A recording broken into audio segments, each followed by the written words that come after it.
इतर कोणते नेते तिथे सहभागी होते का? ज्या वेळेला एकनाथ शिंदे या ठिकाणी पोहोचले होते त्यावेळेला त्यांच्या शिवसेनेचे अनेक कार्यकर्ते या ठिकाणी पोहोचले होते।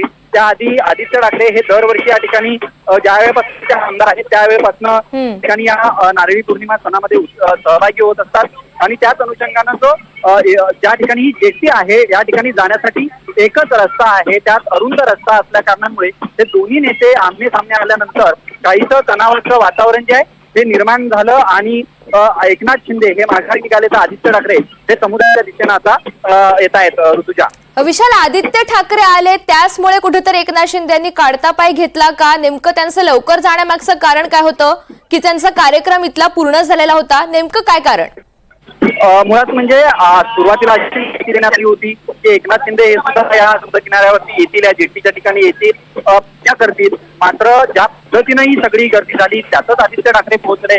मात्र जी तयारी होती ती शिंदे गटाकडनं तयारी या समुद्र किनाऱ्यावरती करण्यात आली होती।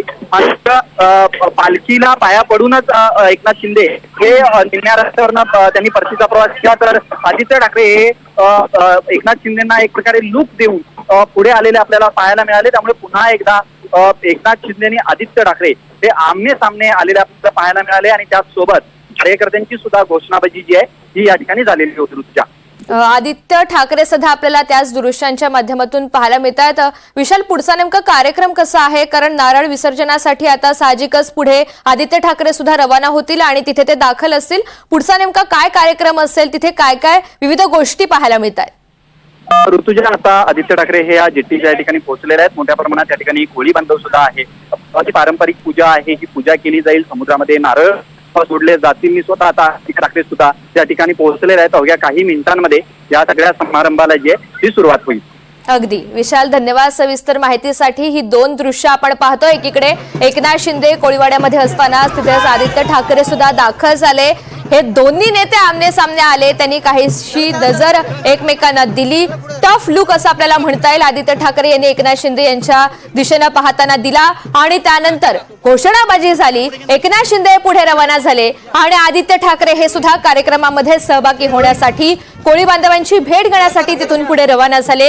आता गल्ली बोळ्यामधून मार्ग काढत आदित्य ठाकरे हे रवाना होत आहेत, सर्वांची भेट घेत आहेत। मात्र एकनाथ शिंदे जेव्हा दाखल झाले तेव्हाची ही दृश्य आहेत। महिलांनी त्यांचं औक्षण केलं, स्वागत केलं, कोळी बांधवांची त्यांनी भेट घेतली। पोलिसांचा मोठा बंदोबस्त होता। आज याच नारळी पौर्णिमेच्या निमित्तानं जेव्हा अनेक कार्यक्रम इथे आयोजित केलेले असतात, पारंपरिक कार्यक्रम आयोजित केलेले असतात, तेव्हा अनेक नेते मंडळी भेट देत असतात आणि यंदाचा हा कार्यक्रम विशेष ठरला कारण आदित्य ठाकरे आणि एकनाथ शिंदे हे आमने सामने आले। तर आदित्य ठाकरे सध्या आपण पाहतोय सर्वांची भेट घेतात। नारळ अर्पण करण्याचा कार्यक्रम असतो आणि तिथेच ते आता पोहोचतील, जेट्टीच्या परिसरामध्ये पोहोचलेले आहेत।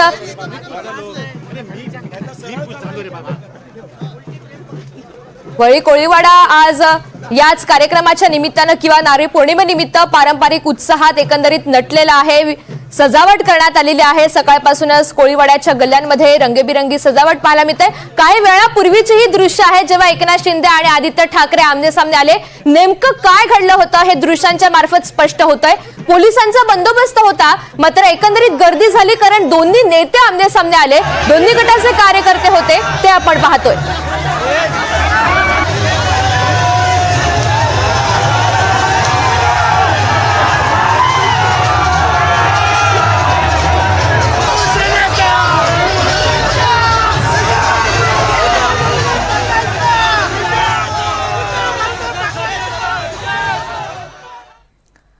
तर यावर आपली नजर असेल। एक छोटासा ब्रेक घेतोय, पाहत राहा NDTV मराठी।